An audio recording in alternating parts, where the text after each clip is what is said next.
Let us hear the good news today from the Gospel according to Mark. It was a time when Jesus had been teaching and healing by the sea. And because of the crowds, he asked the disciples to arrange a boat for him to stand in, to read, to speak from. And later that day, when evening came, Jesus said to them, "Let's cross over to the other side of the lake."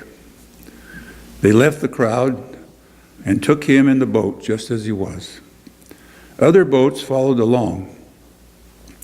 Gale-force winds arose and waves crashed against the boat so that the boat was swamped. But Jesus was in the rear of the boat sleeping on a pillow. They woke him up and said, "Teacher, don't you care that we're drowning?"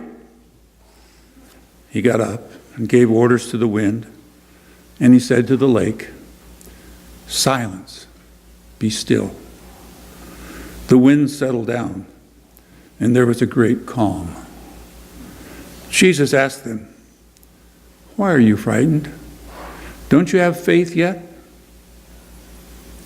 Overcome with awe, they said to each other, "Who then is this? Even the wind and the sea obey him." The word of the Lord. Thanks be to God.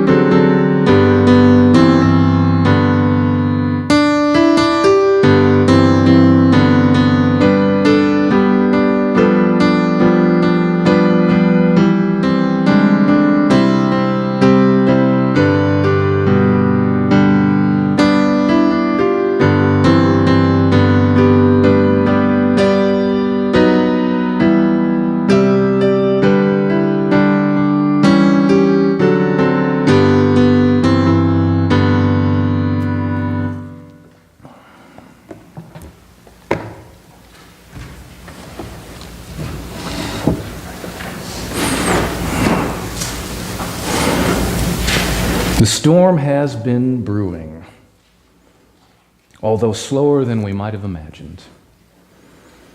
At an average rise of 0.13 degrees per decade over the last century plus, the temperatures in our oceans have been slowly but steadily rising, bringing with them the changes that you may or may not expect.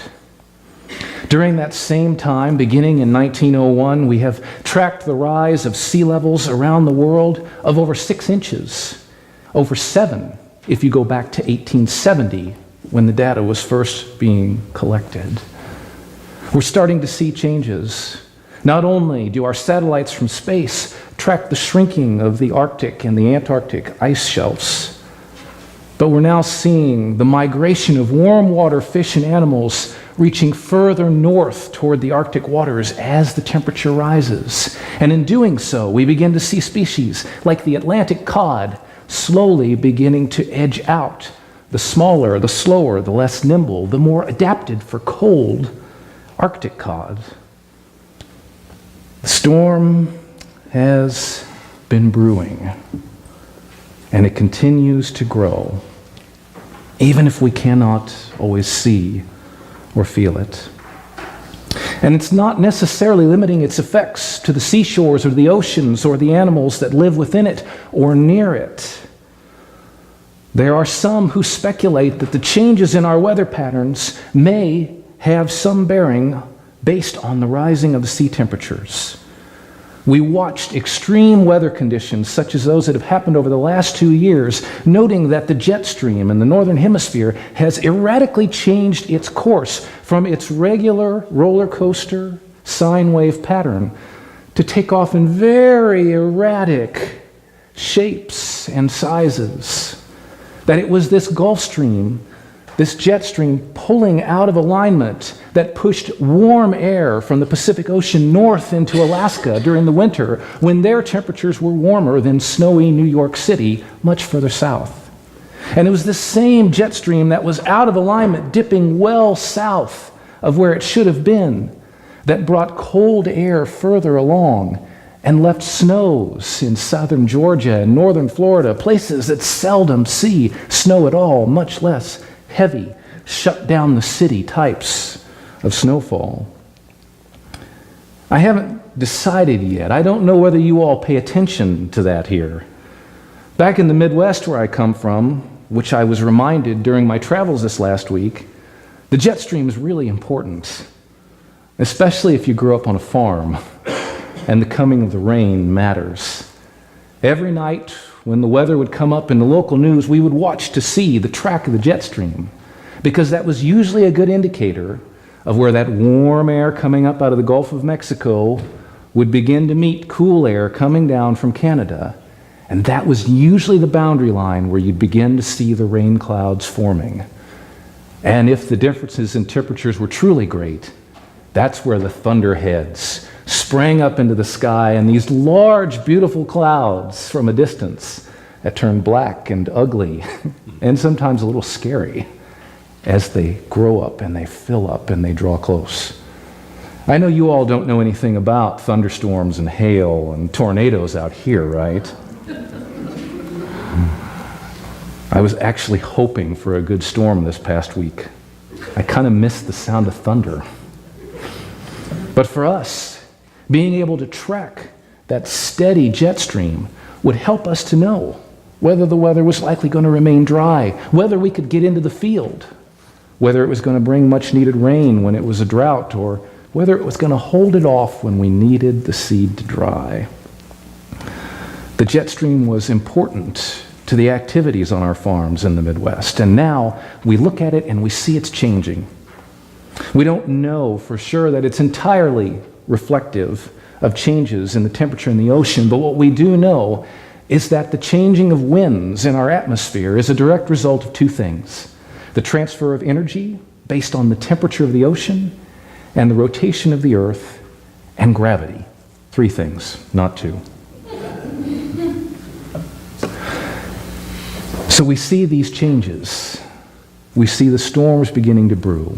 We raise questions about whether extreme weather is a byproduct, or at least partially a byproduct, whether the strengthening of hurricanes and gale-force storms over our oceans, storms like those that have battered our coasts, that have hit places like Texas and Puerto Rico and Florida and left massive damage in their wake, are these storms growing stronger as the ocean temperatures rise and the climate slowly changes? It sure would be nice if we could find somebody who could calm these slowly brewing storms. Teacher, don't you care that we're drowning?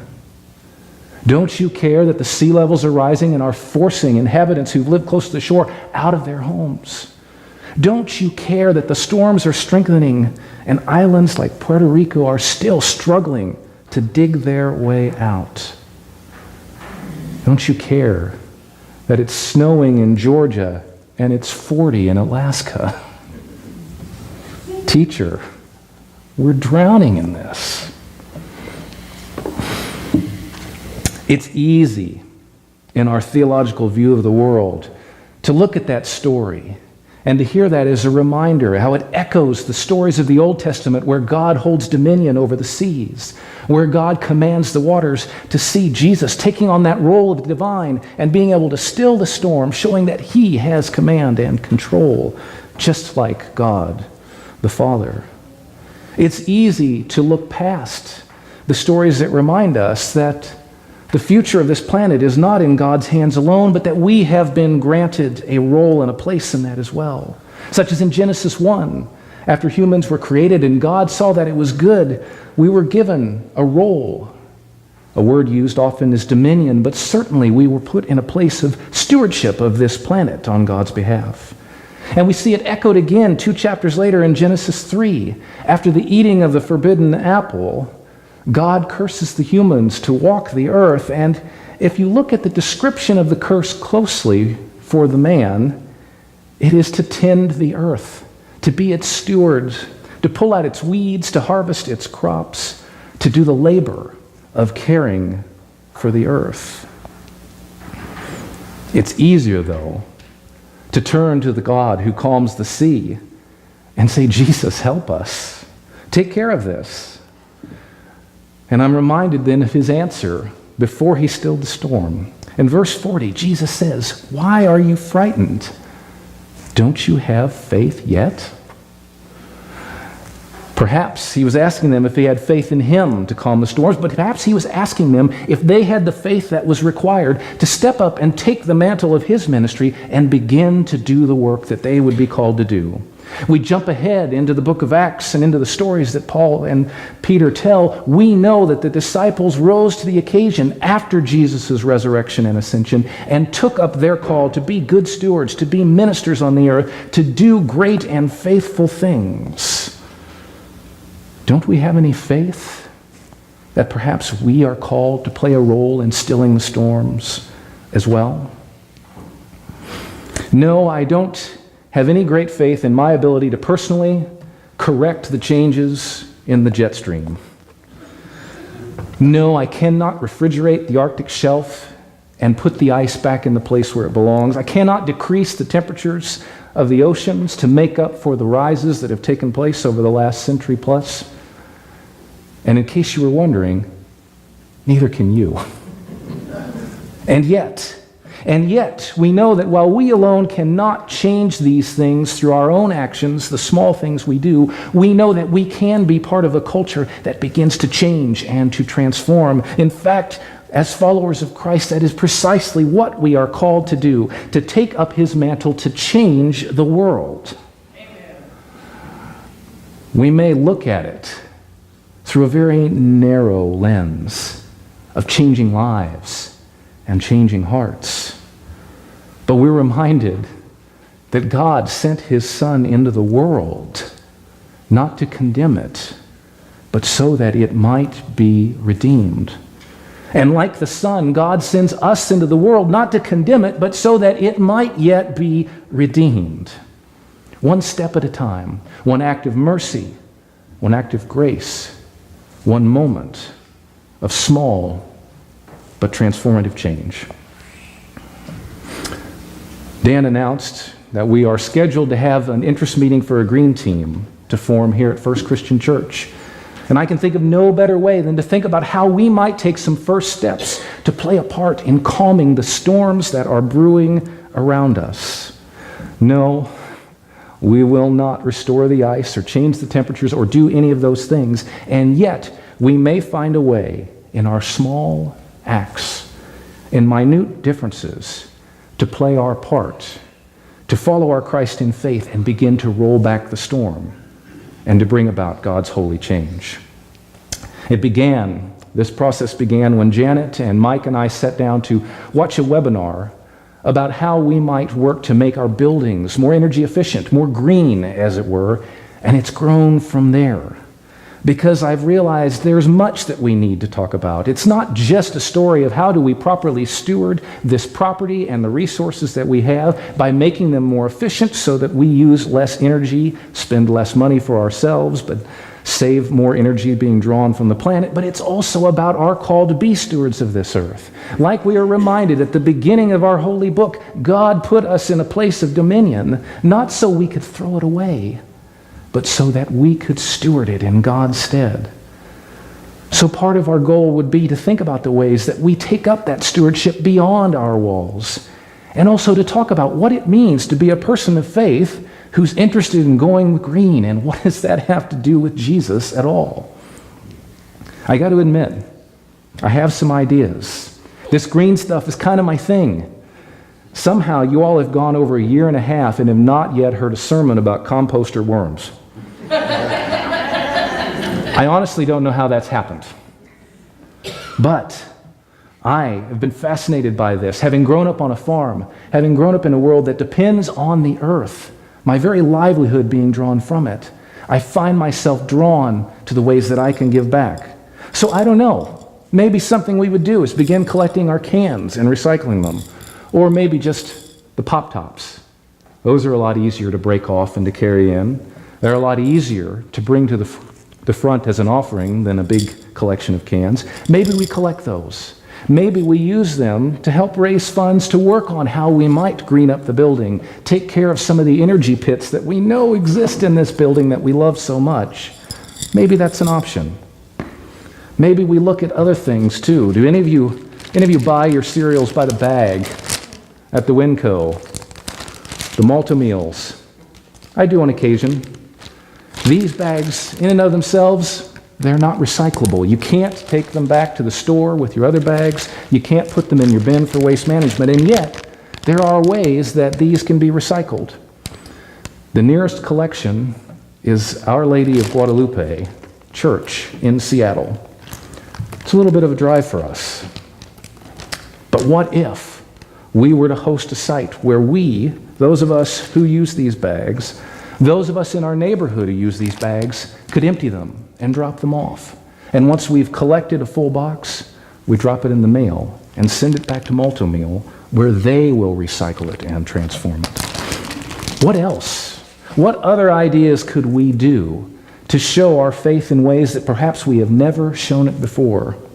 See, I need a team, because I need somebody to tell me whether this idea is any good or not. And I need somebody to tell me the ideas I haven't even thought of yet, because I know they are out there and I know you have them. I also have one problem. The meeting was supposed to be today. I'm also supposed to be in a cottage meeting today. So I'm not prepared to be in both places yet. God has not seen fit to give me that power to do both at the same time. So I want to see if you'll bear with me. For those of you who are interested in continuing the conversation, can we come back in 2 weeks? July 8th. For those of you who remember from the previous week, Pentecost 2, the second 50 days. Come back in 2 weeks after the service. Grab you a bite from whoever decides to step up and host our fellowship hour that afternoon, and we'll sit down and talk about the different ways that we might form a green team and what that means and what we can do. I've got a bunch of things I'd love to run past people, but I won't do it from the pulpit. Not today. But we are, not this week, not today. Down the road, I make no promises. The compost sermon is a-comin', friends. But let us resist the temptation to step back and to look at a story like Jesus calming the storm and too quickly make it personal. Because heaven knows we all face the storms in our lives when we need Jesus to show up and calm our storms. Amen? Amen. But we also know that we don't face storms alone. The entire world is facing its storms, both figuratively and literally. And we are called to step in and be like our Christ and do our part to help calm those storms as well. I don't know whether we'll be able to refreeze the ice, but I don't mind thinking about how we might try. Jesus calms the storms. May we find the ways that we help calm storms too. Amen? Amen. Amen.